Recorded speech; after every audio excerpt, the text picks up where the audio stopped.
Howdy train fans, welcome back to the Chattanooga Southern Railroad. I know it's been a little bit of while since I posted something. If you remember from one of my previous videos, my father-in-law went into hospice. We did lose him earlier last week. And through all that time, I've had a chance to ponder a lot of things with regards to layout. Not so much time, no time to work on it physically, other than here or there, and I'll show you that here in a second. So I'm kind of titling this one up, Purchases and Ponderings. So I did some shopping on eBay and a couple other places during my little hiatus here for the last several weeks. Thought I'd share those with you. So first one and foremost, this Central Georgia SD35 I've had. So you've seen this in previous videos. I just picked this one up, which is the 224. Great locomotive. So these are the Atlas versions, both of these. I was bidding on the 220 prior to this one, and I missed it by, I think, 50 something cents. It pissed me off. So if you were the one who got the 220, congratulations, grr. Because I really wanted the triple trio there. So anyway, I'm very happy to have this one. Got it for a really good price. Both of these are DCC ready. So I've got to put decoders in them, but anyway, and they run really well, individually. They are not great together, and I can't quite figure out why this one keeps wanting to yank this one on down the track. So I got to figure out what's going on there. So, this is another acquisition. When I saw this one, I jumped on it. This is a very rare DuPont, hydrogen peroxide car. Got it for a really good deal. I thought I was going to end up in a bidding war with somebody on it, and the shipping was cheap, and I'm just tickled to death that I've gotten this car. So it's quite rare. It was fully assembled. It needs a little bit of work. The weights are flopping around in there, but I'm gonna take it back down and weight it appropriately. So thought I'd share that with you. I also managed to find the third of the trio of the long Southern 62 footers.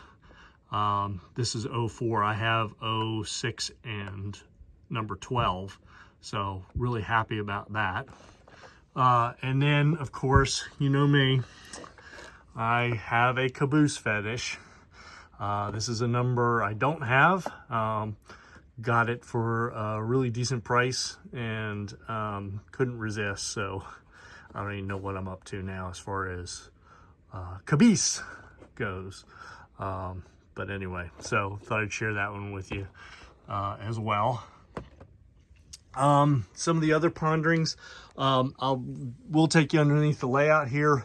Lighting's not the best, but you can see I have been doing some of my wiring. So the black and red, if it'll focus there, black and red are my DCC bus wires. The blue and the white are my LCC bus wires, and you can see I've got those jumping in underneath. This is where the swing down happens to my terminal blocks.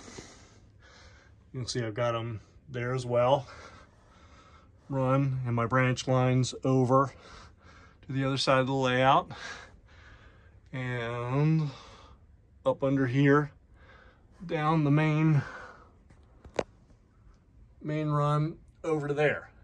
Over to there at this point. I came down here at some point when I was a little distraught around what was happening with my father-in-law, and I wired this side of the layout, so that's underneath the L&N interchange there, and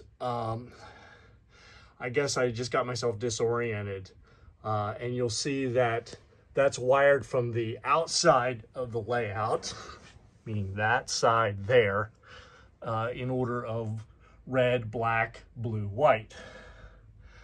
This side is white, blue, black, red. This is the correct orientation. So I'm, to quote my late father-in-law, that hurts my sensibilities that I did that. It really doesn't matter in the grand scheme of things, but it hurts my sensibilities.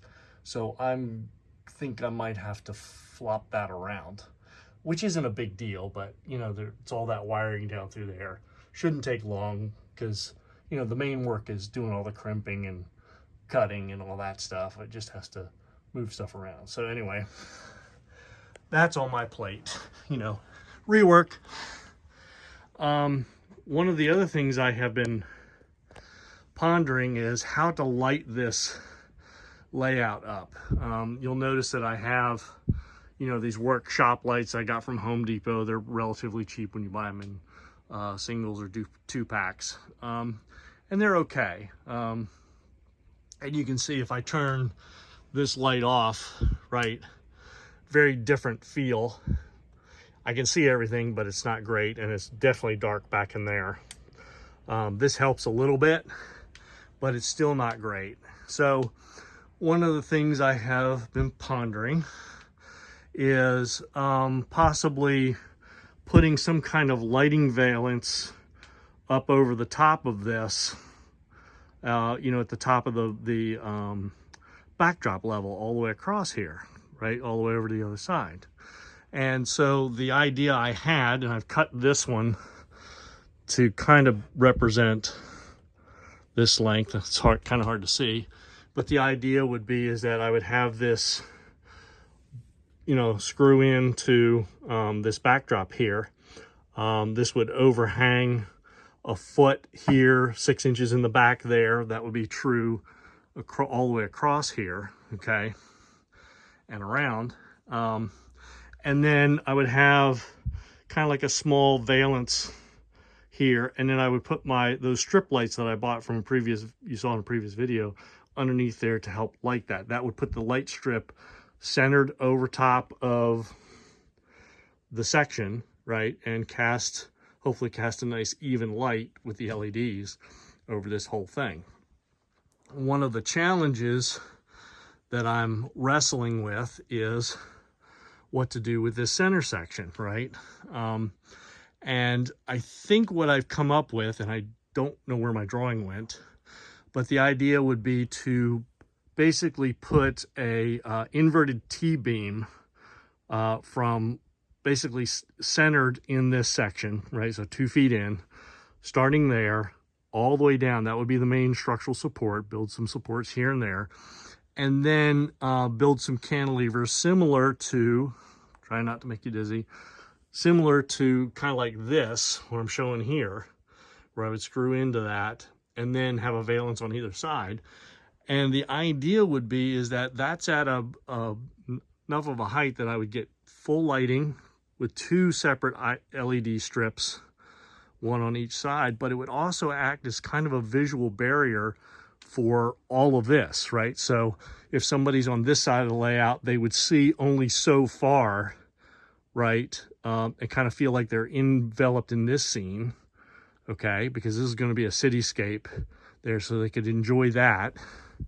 But then when you came over to this side, you would have that valance that would be like 2 feet wide across here.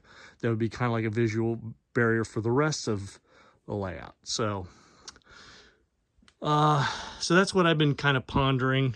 Also looking at, you know, how I would support that. I think I'll be putting some kind of bracket in here with a stub up there.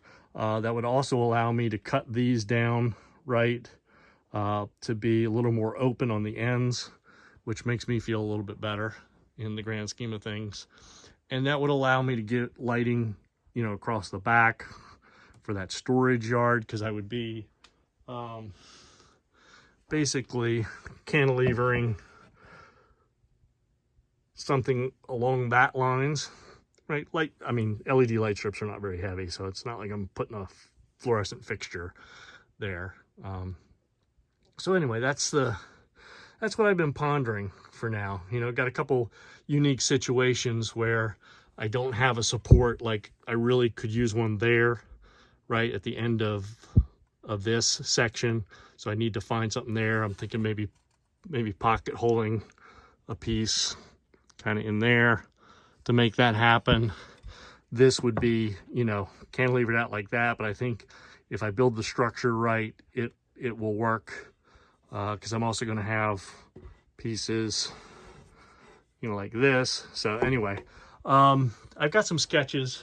I'm going to try some things and see what I can come up with there. So still don't have, this week I won't have a lot of time to work on the layout itself, but I am, after everything that's been happening, I'm taking some vacation around the Easter holiday and the week after, spend time with my family, my wife and daughter, and I've already told them that I want a day or two to myself, and I'll probably spend a good bit of time down here. So hopefully the next update will be something significant for you to see. Hope you guys have been working diligently on your layouts, and with that, I will bring you back around to the latest horde, and we'll see you all down the tracks. Bye.